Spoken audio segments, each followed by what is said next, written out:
We truly believe that an effective diversity, equity, and inclusion strategy is inherent and fundamental to our business. What you'll notice in terms of how I describe myself and my role, although I do have oversight over all of our diversity, equity, and inclusion initiatives, I'm the head of talent development first. And what that allows us to do is to make sure that we weave in all of our DEI initiatives into the way that we conduct our business. Our people are our most valuable asset. And so in order to make sure that they are able to bring their full selves to work, we're able to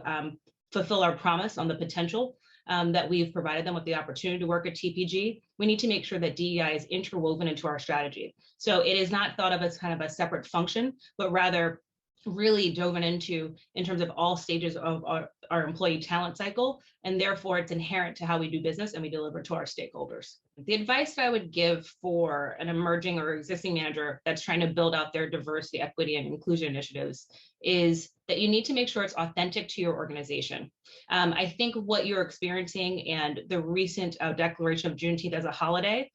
is indicative of this, is if you just quote unquote hop on the bandwagon because you want to use the buzzwords and you don't necessarily follow through in terms of a true commitment to addressing these systemic issues and making your environments places that are actually